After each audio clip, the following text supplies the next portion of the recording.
Hi guys, Kim Jong Lee here, back with another online commentary battle, and this one is sent in by IQ00. He was in my previous video. He also sent me that one, and he's playing as the Breedio Romans this time.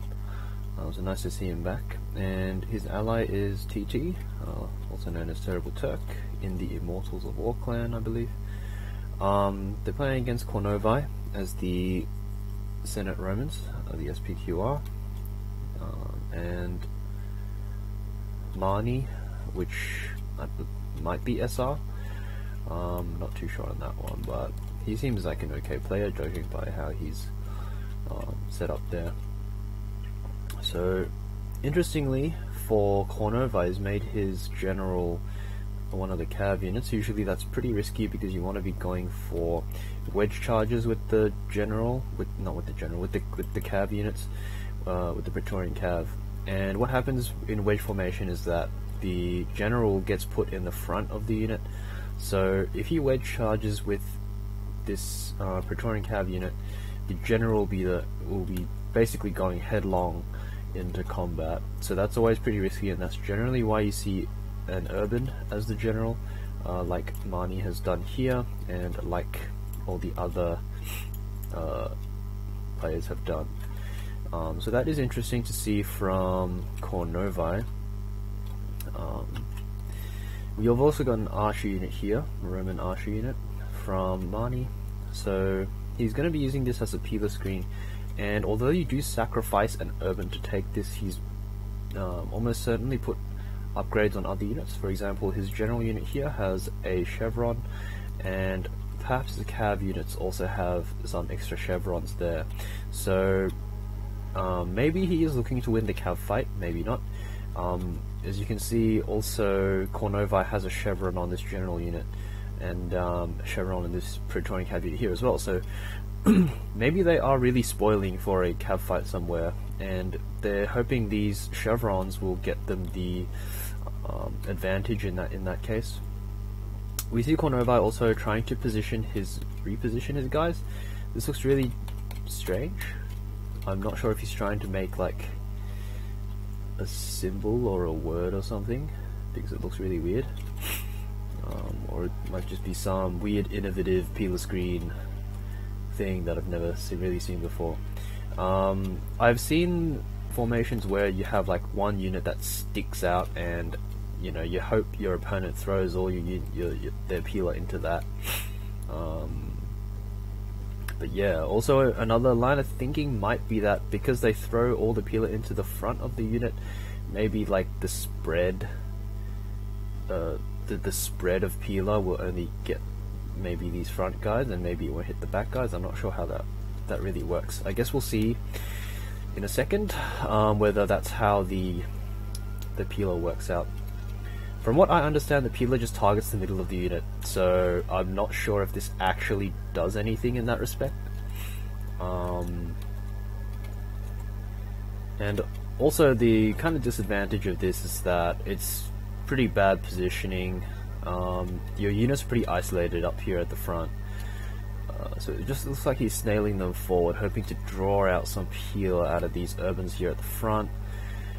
I'm pretty sure that if they throw, they'll just go to the middle of the unit anyway, so there's not much advantage to having your unit really like wide, I guess, like this. I'm not too sure on that though. As you can see, these cav just gonna be sitting out here, and another disadvantage of doing it this way, like, it really looks to me like Kornovi really wants a cav fight, and he's just sitting here and waiting for an opportunity to go at these cav. But the problem with that is it's damn obvious some of the time, and also because his general's here, it's not boosting the morale of his infantry here. So I mean, these guys already are gonna have terrible morale, because most of his army is back here and not really behind these guys. So if a cav charge comes in, or if even an infantry push comes in, like, the morale of these guys is not going to be so great. I've got to check out the peeler on these guys, like where they actually go, because I'm not too sure myself. Gonna see some cav charges coming in, and Peeler is gonna be really weird actually from Kornova. A lot is gonna arc into the air because the units are meshed together, and that often happens sometimes. That's not gonna be like the best Peeler coming out there to fight the cav off. The cav, meanwhile, got a few kills, I guess, but didn't really route anything. Not terribly great. Oh, but must have missed this part. But the general unit here from Kornova is gonna come in with the other Praetorian cav unit and go for a swipe on some of these loose urbans here. So maybe he's given up on the cav fight game plan, which is pretty, I mean, I don't think it was, I'm not sure if it was their game plan at the start, but it certainly looked like it. But yeah, he's brought his general back in, and I guess the advantage of having the general as a cav unit is the mobility, right? So you can move him around and quickly kind of boost up morale in whatever place you kind of need.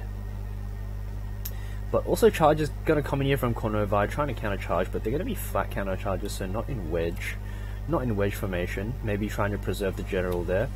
So they're not going to really do much. They're just going to run up against this wall of infantry here of Turk and be not terribly effective. Some charges coming in from Mani here, going to actually be pretty effective over here.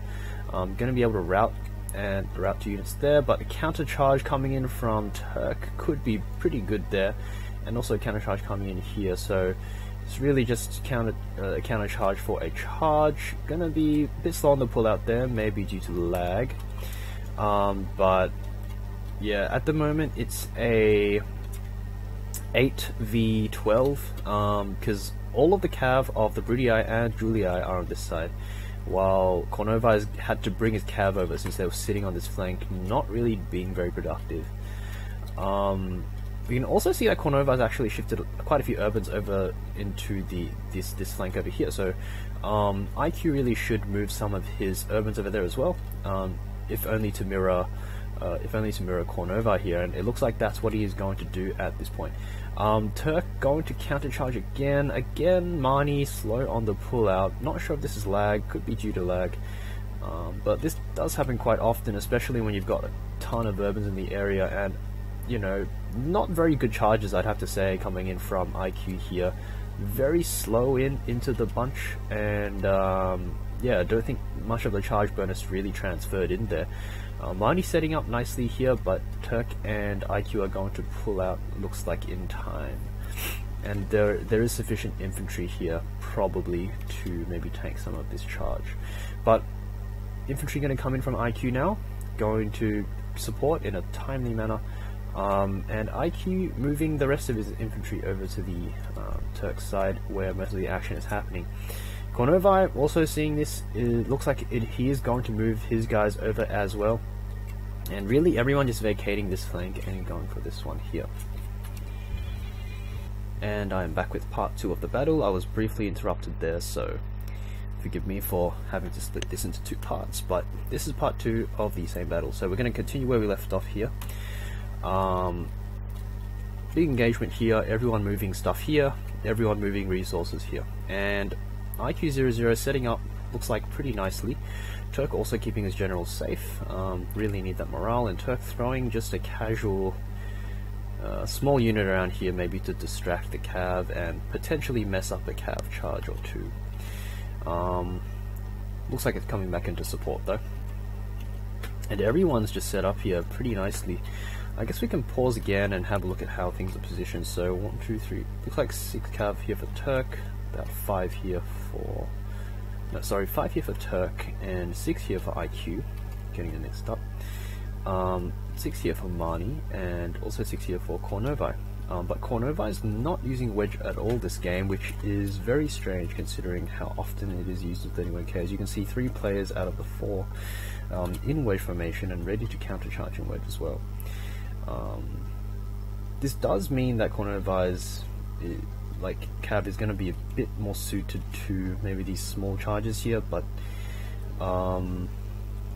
yeah, it seems like he's just really sworn off wedge charging, perhaps due to the fact that his general is a cav unit, so that might be why he's currently restricting himself and not really allowing himself to do any wedge charges. Charge comes in here from Turk, routing quite a few units here, 3 units it looks like, But a counter charge coming in here from IQ looks very nice. Looks like it has a good angle. Should be able to get a decent number of units here. Looks like it has gotten the Marnie's General, so the CPI General here, and also another charge going to come in from IQ with the remainder of his cav, and Turk as well. That's going to cause a mass rout. So nice charges there, good counter charges, definitely, and that should probably be the end of the battle. These units here didn't really do much, so really can't assess how effective that weird looking peeler screen thingies, yeah, really can't assess how effective they would have been. But gonna be mass chain rout here, and yeah, pretty swift win for Turk and IQ. Yeah, I think it just came down to kind of nice angles here, and the fact that Kornovi kept repeatedly engaging his cav in, and also Marnie and Kornovi was just very proactive with that cav, and that maybe came back to bite them because IQ and TT were just able to get counter charge after counter charge off, and that last one there, routing the general in the process, caused the mass rout and really just sealed the deal there for IQ and TT. So well played to all. Yeah, I'll see you guys again another time.